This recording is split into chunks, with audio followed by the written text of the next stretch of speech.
there are so many reasons why this was the right title, but of course the forest is a completely central metaphor or geography, landscape in this book. And that is because the forest is always the place in literature and in our cultural imagination that lies outside of human order, outside of the law. It stands in opposition to the city, which is always a projection of human rational order and design. But the forest is the place where we can go to get lost. It is a place where we have to dwell in uncertainty. We can't control what happens to us.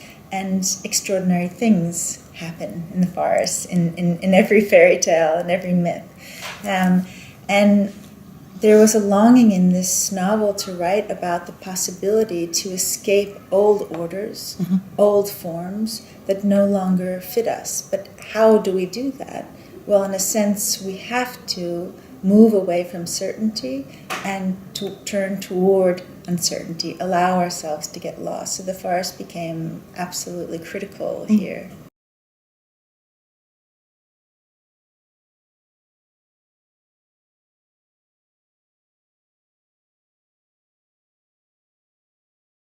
Well, there's the feeling in this book that these characters, Epstein and Nicole, have been working, running, determined, certain about where they're going and the choices they've made in their lives. But at a certain point, they arrive at the understanding that those choices, those certainties, may have been wrong, or at least no longer work for them.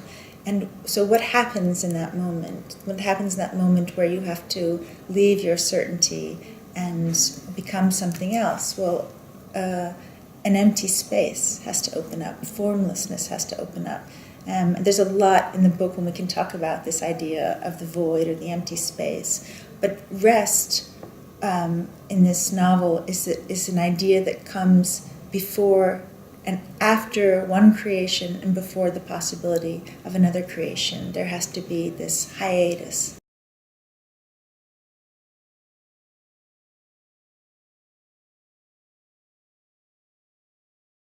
Well, he goes to Israel in order to do something in memory of his parents, because his parents had him there, conceived of him there, and in a sense were saved there because they arrived there as refugees from the war.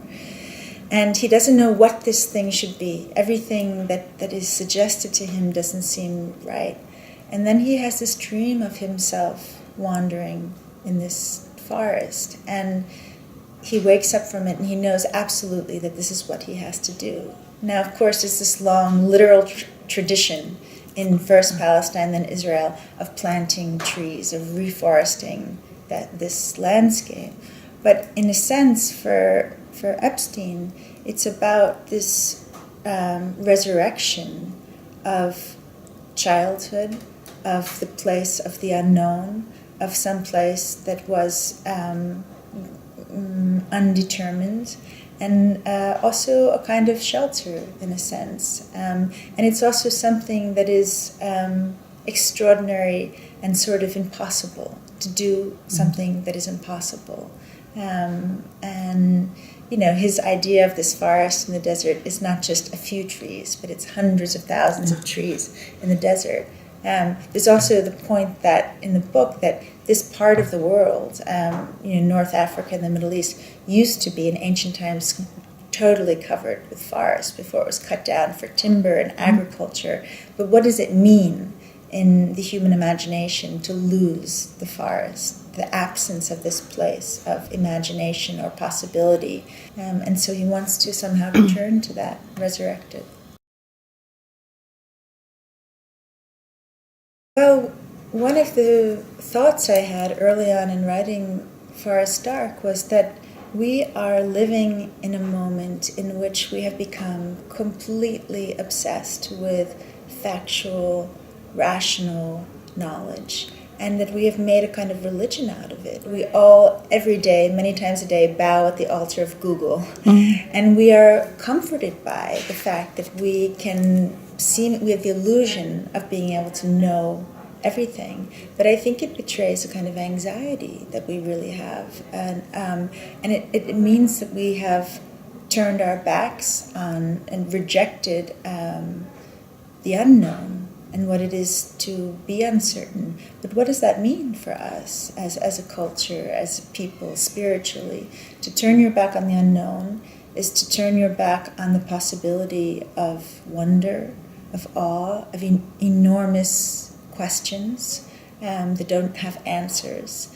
And I think in doing that, we cut ourselves off from some connection to the infinite, to something that actually, as a species, we need, we long for and yearn for. And so, there's a way in which it's not just simply, it's a joke, it's a little bit comic to say that she hates Descartes, but the idea that we should always directly find ourselves the straight path, always find ourselves to what we know and can prove rationally for sure. I don't know that it leads us ultimately to what is to real health, in a sense, to real fulfilledness.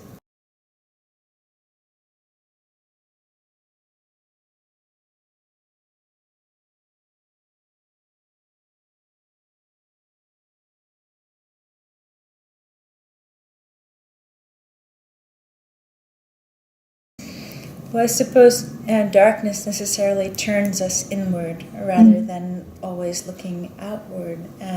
So it depends what kind of darkness. There's literal darkness, right, in which we have only ourselves to search. And then there's the darkness that you're also referring to, which is difficulty, challenge, crisis in our life. I think it is true that we are always going through cycles. We go through cycles of contraction and expansion, of form and formlessness. And we, as uncomfortable as these periods, difficult, dark periods are, they seem to always, hopefully, precede some expansion, some change or growth. To me, it's been a kind of necessary step